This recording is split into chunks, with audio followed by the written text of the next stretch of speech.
We do not have empty space between us. We have energy. We have electromagnetic energy. And we have in that energy information. And from that, what I call the biological computer decodes that information into a sense of reality that we think is solid, but simply cannot be. And now we have mainstream scientists saying this reality could be just a hologram, exactly what it is.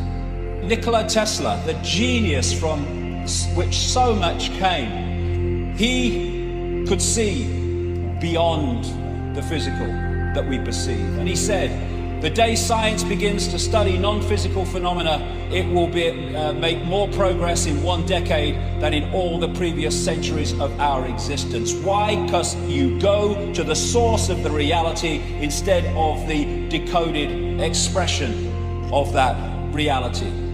What I call consciousness is like the ocean, whereas mind, it's the same substance, but it is far more limited.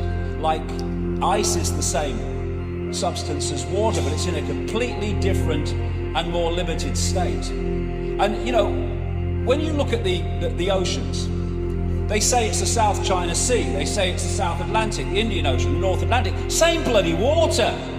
But what we do is we give our water, our infinite self, names, like Ethel Jones and Arthur Smith, and we give them identities without realizing that we are just points of attention within one infinite, eternal consciousness. We are expressing our point of attention as a uniqueness, which is wonderful. A unique personality, a unique person, a unique perspective, a unique point of attention. But at that time, we are connected to all the other points of attention in infinite awareness, which in the end are all us and we are all them. And so, when we go to war, we go to conflict, we are fighting ourselves. The ocean is the droplet is the ocean. Drop the droplet in the ocean, where does the droplet end and the ocean start?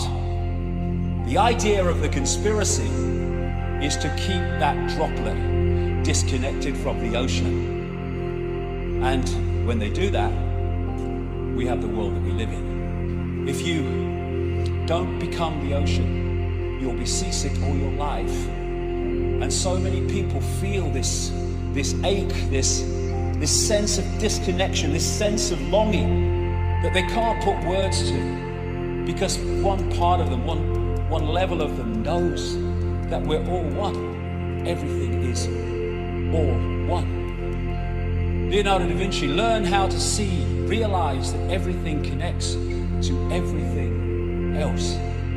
It's an ocean. We are a point of attention, but we are the ocean. My God, that's what we are. We're the freaking ocean of infinite consciousness. What a job they've done to persuade us we're Ethel from the store. Near-death experiences, the common themes of what they say is incredible. How they leave the body and suddenly past, present and future are all happening at the same time, in the same moment. How they have multiple levels of awareness at the same time. In the body they had one level of awareness, because the body focuses us in these frequencies, locks us in like a computer. The fear of death comes from the ignorance of life. There is no death. There's just a removal from the vehicle into consciousness and awareness of itself again.